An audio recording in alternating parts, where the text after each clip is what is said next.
My fiancée gave me an ultimatum.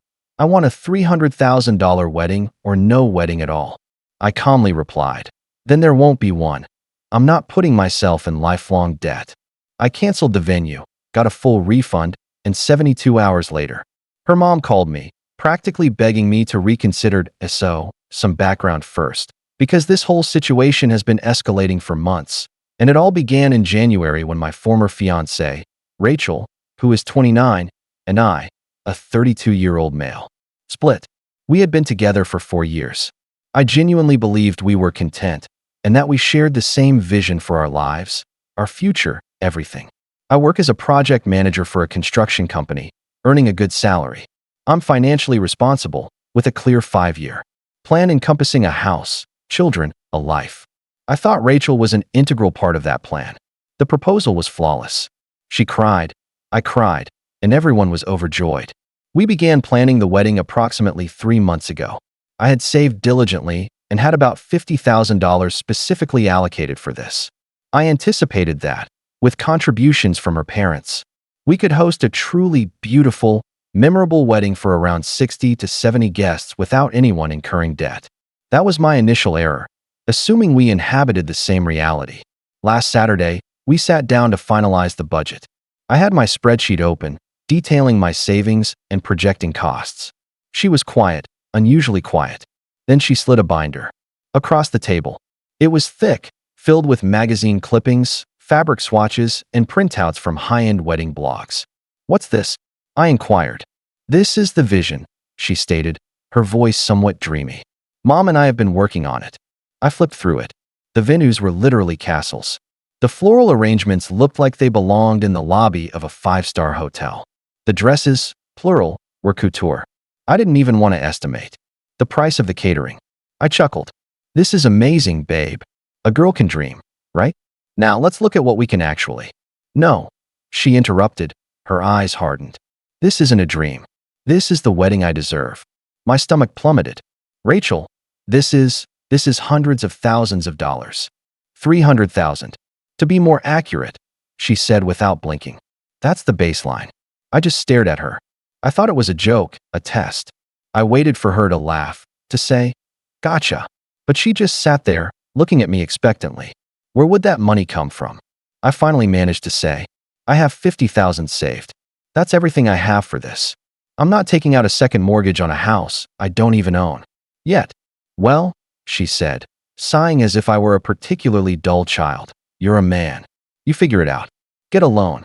Sell some of your stocks. It's an investment in us. The conversation deteriorated from there. It became clear this wasn't just her idea. It was her mother Carolyn's grand vision. They viewed this wedding as our social debut, a statement to their circle. My practicality was perceived as an insult. My refusal to plunge into crippling debt was interpreted as me not believing she was worth it. It concluded with the ultimatum, the one mentioned in the title. Her exact words, delivered with a chilling finality. I have been dreaming of this day my entire life. I will not compromise on it. It's a $300,000 wedding, or there is no wedding at all. I'm not an emotional person. My job is to examine a problem, assess the risks, and make a logical decision. And in that moment, the woman I loved presented me with a catastrophic project plan. A plan designed to bankrupt us before we even began, all for the sake of a one-day party. I looked at her, the woman I thought I knew, and I felt a profound sense of loss. It wasn't just about the money. It was about the complete and total disconnect from reality, the sheer, unadulterated entitlement. So I made a logical decision. Okay, I said, my voice eerily calm. If that's your choice, then I choose no wedding. She scoffed. You're bluffing. I'm not. I replied, standing up. I can't start a marriage based on a foundation of debt and delusion. I love you, but I won't do this, so there won't be one. She just stared, her jaw slack. I think she genuinely believed I'd grovel, that I'd promise her anything. The next day was a Monday. I went to work. I felt hollowed out. During my lunch break, I called the venue we had put a $5,000 deposit on. It was a lovely, rustic barn place that we had both supposedly loved. Thankfully, the venue is incredibly popular with a long waiting list, so their contract offers a full refund on the deposit if you cancel with at least 90 days notice. We were on day 82. They could rebook the date in a heartbeat. I emailed them the formal cancellation notice. The full refund should be processed in 5 to 7 business days. I haven't spoken to Rachel since the argument. Complete radio. Silence. I figured she was waiting for me to crack. But this morning, exactly 72 hours after I canceled the venue, my phone rang. It was Carolyn, her mother. I expected screaming. I expected threats. What I got was begging. "Patrick, honey," she began, her voice dripping with fake sweetness. "Rachel is just devastated. You know how she gets. You need to fix this. You need to call the venue back and tell them it was a mistake." I told her I wasn't going to do that, that the wedding was off. Her voice sharpened. "Don't be ridiculous. We've already told everyone to save the date. My brother from out of state has already booked his flight. You can't embarrass us like this. You need to be a man and give my daughter the wedding she deserves." And that's where we are. She's not begging for her daughter's relationship. She's begging me to save her from social embarrassment. Rachel hasn't reached out. Her mom is demanding I go into debt for her family's pride. And I've never been more certain that I've made the right decision. Update 1. It's been a wild week. Thank you all for the support and the direct messages. It's validating to know I'm not crazy. Things have escalated, just as many of you predicted. The entitlement isn't just a leak anymore. It's a fire hose. So, after Carolyn's call, I laid low.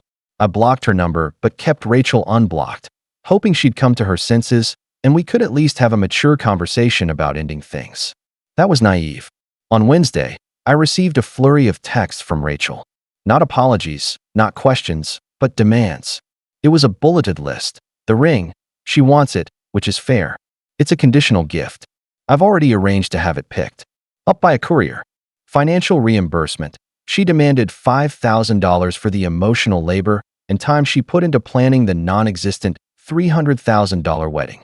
She said she spent countless hours on Pinterest and making that binder. Slander damages. She claimed I slandered her by making her look materialistic to the venue staff. I literally just sent a professional cancellation email. She wanted another $2,500 for that. The watch. This was the kicker. My grandfather passed away 2 years ago. He left me his vintage Omega Seamaster from the 1960s. It's not flashy, but it's a classic. It's my single most prized possession. His letter said he hoped I'd wear it on my wedding day as a symbol of timeless love. Rachel knew this. Her text read, "Since we were going to be family, the watch should be considered a family heirloom. I want it as compensation for the public humiliation." Reading that text, any lingering sadness I had evaporated and was replaced by a cold, hard resolve. This wasn't a misguided, heartbroken woman. This was a calculated scheme. I took 24 hours to cool off. I booked a 1-hour consultation with a lawyer to understand my rights and make sure I was protected. Then I replied, not by text, but by email. I kept it professional and based it on the legal advice I just received. Subject: dissolution of engagement and property. Rachel, per your text messages, here is my formal response. The engagement ring will be collected by a secure courier on Friday at 10 a.m. Please have it ready. I will not be providing any monetary compensation for emotional labor or perceived slander. There is no legal basis for such a claim. My grandfather's watch is my personal property, a family heirloom from my side of the family. It was never a gift to you, nor was it ever considered marital property. It will remain in my possession. Please direct any further correspondence regarding material possessions through this email address. I wish you the best in the future. Patrick. The response was instantaneous and nuclear. Within minutes, her father, Dennis, called me. Dennis is usually a quiet, passive man who lets Carolyn run the show. Not this time. He was screaming, not about Rachel's broken heart. He was furious that I had formally refused their demands. "What the hell is your problem?" he yelled. "You embarrassed her. You call off the wedding, and now you're sending cold, formal emails over a goddamn watch." "I'm just protecting myself, Dennis," I said calmly. "Your daughter is demanding thousands of dollars in personal property that doesn't belong to her. She's upset. You humiliated her. My wife had to cancel the calligrapher. Do you know how embarrassing that is?" he sputtered. The calligrapher. That's what this was about. The deposits they'd put down on their end without telling me for their fantasy wedding. They weren't just mad, they were out of pocket. This is where it gets dirty. The next day, I saw a post on Carolyn's Facebook page. It was public. No names, but it was obvious. So sad to see a young woman give her heart to a man who turns out to be controlling and financially abusive, dangling a wedding in front of her, face only to rip it away because he doesn't think she's worth it. A good man provides. A weak man makes excuses. Our daughter deserves a provider, not a project manager. The comments were a cesspool of her socialite friends offering sympathy and slamming the anonymous scumbag. They were trying to control the narrative, to paint me as the villain, to salvage their social standing. So, the begging has stopped. The threats and the public smear campaign have begun. They're no longer trying to get me to pay for a wedding. They're trying to make me pay for canceling it. And they've made the mistake of showing me exactly what they care about: appearances. And I'm a project manager. I'm very, very good at managing optics and demolishing weak foundations. Update 2. It's been a few weeks, and things have simmered into a kind of Cold War. Thank you again for being a sounding board. It's helped me stay focused. The smear campaign continued. Rachel made her own post, a teary-eyed selfie, perfect lighting of course, about surviving financial manipulation and the pain of realizing the man you love only values you in dollars and cents. It was a masterpiece of victimhood. My phone blew up from mutual friends asking for my side. I gave a very brief, neutral statement to anyone who asked. We had a fundamental disagreement about our financial future. I wish her the best. I refuse to engage in the mudslinging. That's not how you win. You win by letting your opponent overplay their hand. Their weakness is their obsession with social status and the appearance of wealth. I knew from conversations with Rachel that her dad, Dennis's import-export business, had been struggling for a few years. They lived well beyond their means, propped up by a carefully curated image. This $300,000 wedding wasn't just a party. It was a desperate attempt to project success. Then, about 2 weeks ago, the next dirty trick arrived in my mailbox. A formal-looking letter from a law office I'd never heard of. It was a demand letter, full of legal jargon, but the gist was, Rachel was now claiming I had entered into a verbal contract to pay for the $300,000 wedding, and my cancellation caused her significant financial and emotional distress. They were demanding $50,000 in damages, plus, once again, my grandfather's watch. My lawyer, who I now officially have on a small retainer, laughed when I forwarded it to him. He said it was a scare tactic, likely a friend of the family's firm trying to bully me. He drafted a polite but firm piss-off letter in response, citing the lack of any evidence for a verbal contract and restating that the watch was non-negotiable personal property. This confirmed my theory. They were desperate, not just for revenge, but for money. So I started my counteroffensive. It wasn't loud. It was quiet. It was strategic. Phase 1. The vendor outreach. I compiled a list of all the high-end vendors Rachel and Carolyn had mentioned from their stupid binder. I sent each of them a polite email. Subject: regarding inquiry from Rachel, last name, and Patrick, my last name. Hello, I'm writing to formally withdraw our previous inquiry regarding your services for a wedding on date. My engagement to Rachel, last name, has been dissolved, and we will not be moving forward with any wedding plans. Thank you for your time. Best, Patrick. This did 2 things. It cleanly cut any ties they might be trying to maintain using my name, and it spread the correct narrative through the gossipy high-end wedding industry. Phase 2. The social jiu-jitsu. I didn't fight their narrative online. I just started living my life slightly more publicly than usual. I posted a picture from a weekend hiking trip. A picture of me and my buddies at a ball game. I was showing, not telling, that my life was not over. I was thriving. The turning point came from an unexpected source. Rachel's cousin, a decent guy named Tyler, who I'd always gotten along with. He sent me a text. Hey man, no need to reply if you don't want to, but are you okay? My aunt and uncle are losing their minds. I decided to be honest with him, but brief. Hey Tyler, I'm doing okay. Thanks for asking. It's a mess. I canceled the wedding because I wasn't willing to start a life based on a massive 6-figure debt. That's the whole story. Hope you're well. He replied a while later. 6 figures, man? My dad is fuming. He said Uncle Dennis just tried to borrow a huge amount of money from him for some business opportunity. My dad said no. He thought something was fishy. It all makes sense now. I texted back one simple question. Out of curiosity, did he happen to mention a number for the wedding? Tyler's reply came back instantly. He did. Actually, He said Dennis let slip it was a 300K wedding. My dad thought he was joking. Holy man, you dodged a missile. Bingo. The foundation wasn't just weak, it was rotten. Dennis was trying to borrow money from family, not for his business, but to cover their lies. They've made this about status, money, and heirlooms. They've tried to take my money, my reputation, and my grandfather's memory. It's time to end it. Tyler, the family sent a bogus legal threat, which failed. I discovered they are in serious financial trouble and are trying to borrow money from relatives to cover their lies.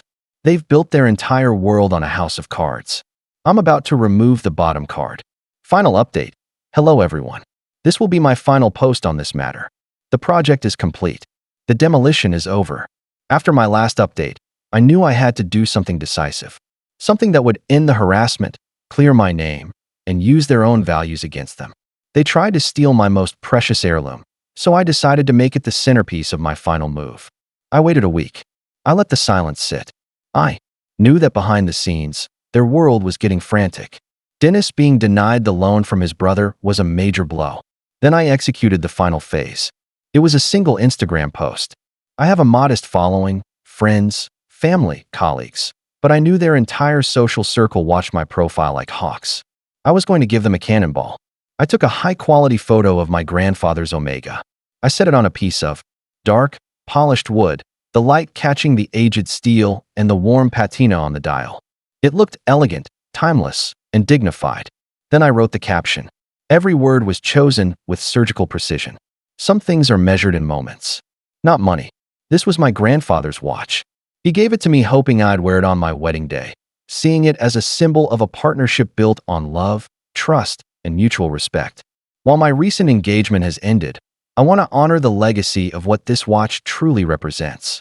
To do that, I have had the watch formally appraised, and I will be donating its full value, $8,500, to the local Children's Cancer Foundation. I will be matching the donation personally. My grandfather would have loved knowing his legacy was helping build a stronger future for kids in our community. True value isn't in what you can demand, but in what you can give. Excited to move forward into a future built on solid ground and sound principles. #legacy, #charity, #moving forward. I hit post, and then I put my phone on silent and went to the gym. The fallout, as relayed to me by Tyler, was biblical. My post was the match, but their desperation was the gasoline. At first, a few of Carolyn's closest friends jumped into the comments to defend them with vague statements like, "You don't know the whole story," but that was quickly drowned out. Tyler's father, seeing my post, apparently called Dennis, and an enormous family argument erupted. The story that Dennis had been trying to borrow money while they were slandering me began to circulate among their extended family and close friends. The combination was devastating. My public act of charity contrasted with the private stories of their financial desperation and grasping demands painted a picture no one could ignore. The few who defended them went silent. The public humiliation was total. Rachel and Carolyn's social media accounts were deactivated within 48 hours. About a week ago, I received a single email from a new address. It was from Rachel. "I hope you're happy. You ruined my life and my family over a stupid wedding. You're a cruel, vindictive bastard. I will always hate you." There was no remorse, no self-awareness, just pure, undiluted rage that her plans had failed. I sent it to my lawyer to keep for his file, and then I deleted it. And that was it. It's over. I made the donation. I got the tax receipt. It felt good. It felt clean. I lost a watch, but I saved my life. There's a tinge of sadness for the man I was 4 years ago, who fell in love with a woman who never really existed. But there is zero regret. I responded to a calculated betrayal with a calculated strategy. They built a house of cards on a foundation of debt and ego. I didn't blow it over. I just calmly pulled out the single card that was mine. The rest of it just fell down on its own.